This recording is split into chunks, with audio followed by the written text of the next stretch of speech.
Ever feel like you're living a double life? By day, you're one person, but by night, or in those stolen moments in between, you're someone else entirely. That was my reality for the longest time.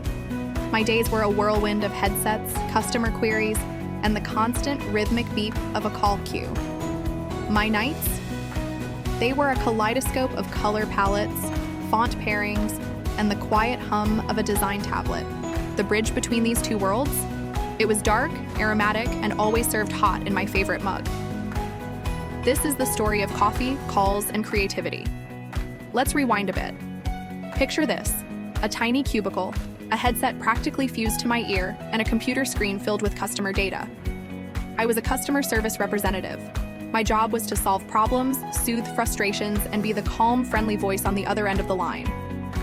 And honestly, I was good at it. I enjoyed helping people. But as the hours ticked by, call after call, a part of me felt dormant. The creative spark that I'd nurtured since I was a kid, the one that loved to draw, to build, to make things beautiful, was being buried under a mountain of support tickets. My day would start before the sun was up. The first thing I'd do, before even checking my phone, was stumble to the kitchen and start the coffee maker. That first cup was a ritual. It was the signal to my brain that it was time to wake up, to be sharp, to be ready. As I sipped that first brew, I wasn't just preparing for a day of calls. I was steeling myself. It was my liquid courage, the fuel I needed to put on my customer service hat and perform. Throughout the day, coffee was my constant companion. A quick cup between calls was a moment of reset. It was a brief pause that allowed me to shed the frustration from the last interaction and prepare for the next. Each call was a puzzle, and the caffeine was the jolt my brain needed to piece it all together efficiently and empathetically. But the most important cup of the day wasn't the first one. It was the one I made around 6 p.m., right after I logged off from my day job. This cup was different. It wasn't about endurance, it was about ignition. As the rich aroma filled my small apartment, it was like a starting pistol for my second life.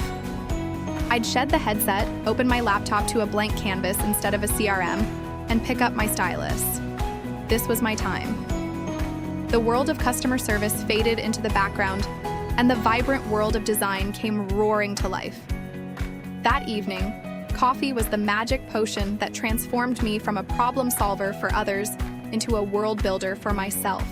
Fueled by that second wind, I would dive into my passion projects. I designed logos for imaginary companies, created brand identities for friends' small businesses, and spent hours learning new techniques through online tutorials. My desk, once a station for resolving complaints, became a launchpad for creativity. The same focus I applied to de-escalating a customer call, I now channeled into perfecting a vector curve. The same patience I used to walk someone through a complicated process, I now used to experiment with color theory. It was exhausting.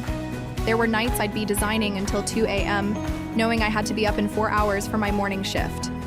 My social life took a nosedive. Friends would ask me to hang out, and I'd have to decline because I had a deadline, a self-imposed deadline for a project that no one was paying me for. People thought I was crazy. "Why are you working a second unpaid job?" they'd ask. But they didn't see what I saw. They didn't feel that incredible rush when a design just clicked. They didn't understand the profound satisfaction of creating something out of nothing. It wasn't a job. It was my soul coming alive. The calls paid the bills, but the creativity paid my spirit.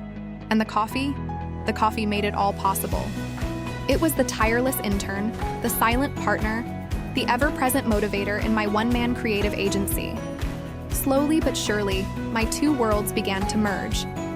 I started a small online portfolio, just a place to park my designs. I shared a few pieces on social media, not expecting much. But then, something amazing happened. A local bakery saw a logo I'd designed for fun and asked if I could create one for them. It was my first paid gig. I remember staring at the email, my heart pounding. I brewed an extra strong cup of coffee that night, not out of necessity, but out of celebration. That one gig turned into 2, then 3. My night job started to have real clients and real deadlines. The balancing act became even more intense. My days were a cacophony of ringing phones, and my nights were a frenzy of Adobe Illustrator and client feedback. My coffee consumption probably reached legendary status. I had a morning blend for focus, a midday roast for stamina, and an evening espresso for creative firepower. My kitchen counter looked like a specialty cafe. The turning point came when I landed a significant freelance project, a complete rebranding for a small tech startup. The pay was equivalent to a month's salary at my call center job. I worked on it obsessively, pouring every ounce of my energy and creativity into it. I presented the final designs to the client, my hands shaking. Their reaction was better than I could have ever imagined. They were thrilled. Seeing my designs come to life, seeing a real company embrace my creative vision, was a feeling I can't even describe.